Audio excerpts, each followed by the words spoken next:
The Boundary Waters canoe area is famous for one main thing: canoeing. But in certain areas, you can legally bring this. The Boundary Waters canoe area is one of the most unique places in North America.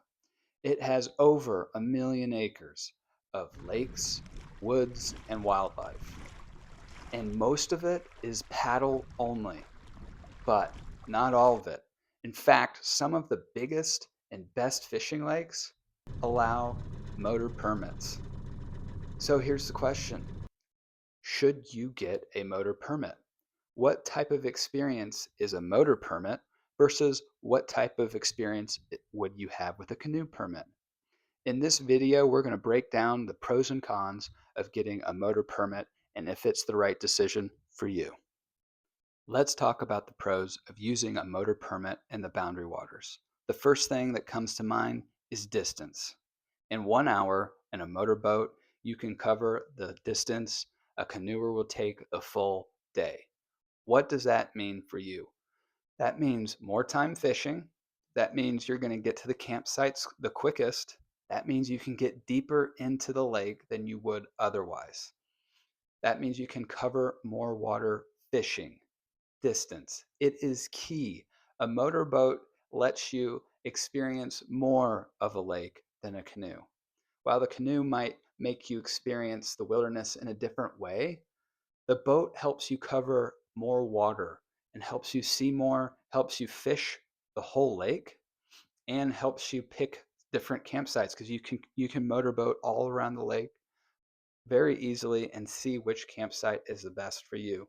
You don't always have that luxury in a canoe.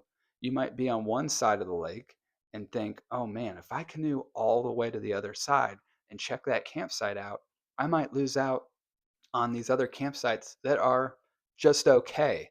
So you're stuck perhaps settling for a just okay campsite, and maybe the best campsite opportunity is right across the lake. So that is a huge differentiator. The next big pro is going to be the amount of gear you can take on a motorboat.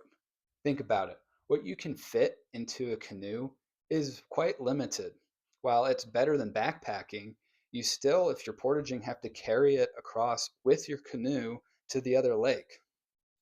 And while that's true that you have to typically portage your motorboat, you usually pull it on wheels, or if it's the prairie portage, this is how you portage. You get pulled on a truck to the other side.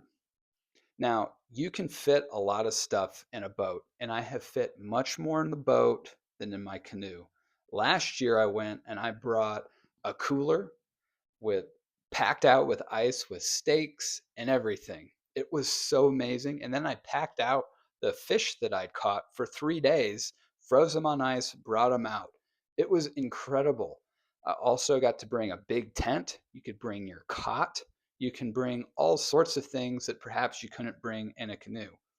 And that makes a big deal for a lot. That's a big deal for a lot of people. The other thing is just general accessibility. It's easier to take a motorboat than a canoe. Seems like a no-brainer.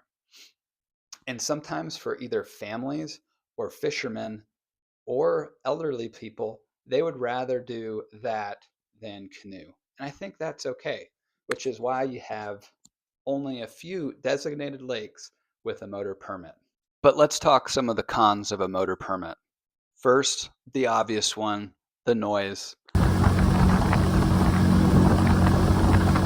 I mean, who goes to the Boundary Waters to bring a motorboat? I mean, there's tens of thousands of other lakes in Minnesota. Go boat on those. The second con would be ruining the wilderness vibe. I mean, when you go into the Boundary Waters on a canoe, you feel like one with nature. When you go into the Boundary Waters on a motorboat, you do not feel one with nature. You're getting after it to get that campsite or get on the fish. Two completely different purposes for two completely different people.